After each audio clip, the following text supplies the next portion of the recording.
Hello student, स्वागत है आपका आरसी क्लासेस में। आज हम स्टार्ट कर रहे हैं chapter number 8 introduction of trigonometry. तो ये चैप्टर आपके लिए एक नया चैप्टर है, मतलब इससे पहले आपने ट्रिग्नोमेट्री नहीं पढ़ी है, तो बहुत ध्यान से समझना जो मैं आपको समझाने जा रहा हूँ। अगर आपको इंट्रो समझ में आ गया इस चैप्टर का, तो आप जो है पूरे चैप्टर को अच्छी तरह से कर सकते हैं। देखिए, हमारे पास माना एक राइट एंगल ट्रायंगल है। ये हमारे पास एक राइट एंगल ट्रायंगल है। इस तरह से हमारे पास एक राइट एंगल ट्रायंगल है जिसका नाम है ए, बी और सी। राइट एंगल ट्रायंगल क्या होता है? एक ऐसा ट्रायंगल जिसमें एक एंगल 90 डिग्री होना जरूरी है, उसे हम राइट एंगल ट्रायंगल बोलते हैं। तो राइट एंगल ट्रायंगल में जिसके ऊपर ये जो है ना, ये बी सी, इसी के ऊपर तो ये ट्रायंगल खड़ा है, इसके ऊपर ये ट्रायंगल खड़ा है ना, तो इसको हम बेस कहते हैं। इसको हम बेस कहते हैं। जो ये ए बी है, इसे हम परपेंडिकुलर कहते हैं। परपेंडिकुलर, इसे हम परपेंडिकुलर कहते हैं। और इसे हम कहते हैं हाइपोटेनियस। Hypotenuse, hypotenuse.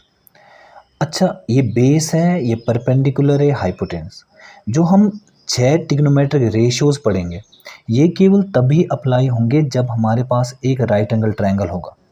मतलब हम यहाँ पे क्या पढ़ने वाले हैं? एक साइन थीटा पढ़ने वाले हैं, cos theta, tan theta, cosec theta, sec theta और कॉट थीटा। ये हमारे पास 6 ट्रिग्नोमेट्रिक रेशियोज होते हैं जो आपको पढ़ने हैं इस चैप्टर में।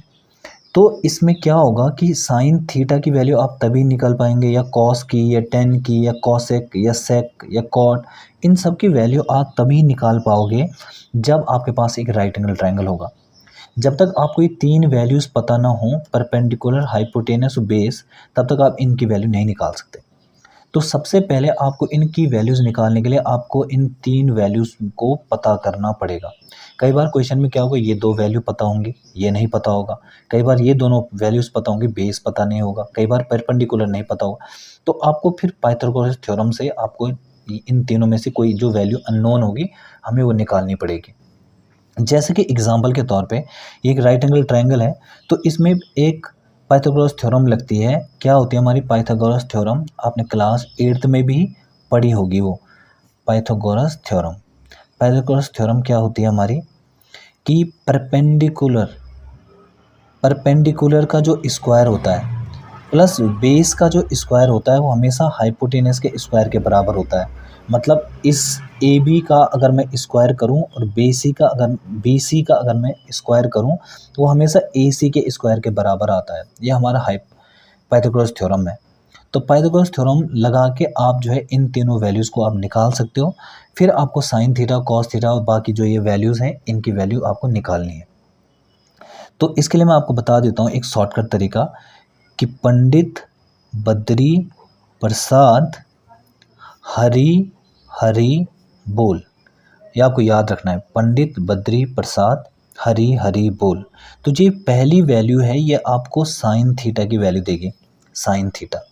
फिर कॉस थीटा, फिर है टेन थीटा, और साइन के नीचे होती है हमारी कॉसेक थीटा, फिर ये सेक थीटा और ये कॉट थीटा।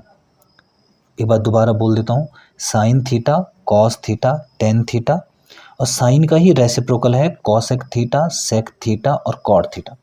तो अगर मुझसे कोई पूछेगा कि बताओ साइन थीटा क्या होता है, तो साइन थीटा होता है हमारा परपेंडिकुलर अपॉन में हाइपोटेनस। परपेंडिकुलर अपॉन में हाइपोटेनस। कॉस थीटा अगर कोई पूछे, कॉस थीटा कितना होता है? कॉस थीटा होता है बेस अपॉन में हाइपोटेनस। बेस अपॉन में हाइपोटेनस। टेन थीटा अगर कोई पूछे, तो टेन थीटा क्या होता है? परपेंडिकुलर अपॉन में बेस।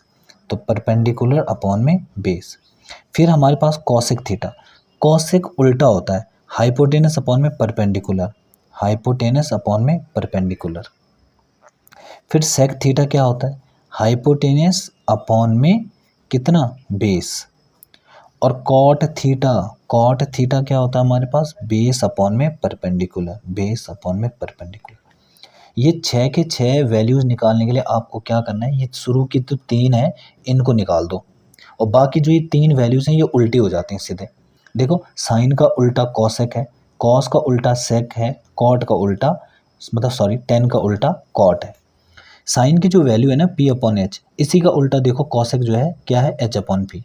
मतलब इन तीन वैल्यूज़ को अगर आप निकाल पाते हैं, इन तीन वैल्यूज़ को, तो बाकी ये तीन वैल्यूज़ आपकी वैसे ही निकल जाएगी, बस इनको रेसिप्रोकल करना है, आराम से निकल जाएगा। देखो यहाँ पे साइन थीटा जो है p अपॉन एच है, तो cosec theta h upon P हो जाएगा। कॉस थीटा अगर b अपॉन एच है तो sec theta h upon B हो जाएगा। टेन थीटा अगर p अपॉन बी है तो ये b अपॉन पी हो जाएगा। बस यही तो निकालना है आपको। ये जो आपको मैंने अभी इंट्रो बताया ये आपकी एक्सरसाइज में बहुत काम आएगा, तब जाके आप समझ पाएंगे, इसलिए इसको समझो पहले। जब ये समझ में आ जाएगा तो ही आप क्या कर सकते हैं, एक्सरसाइज को कर सकते हैं। तो आई होप कि आप लोगों को ये इंट्रो समझ में आया होगा।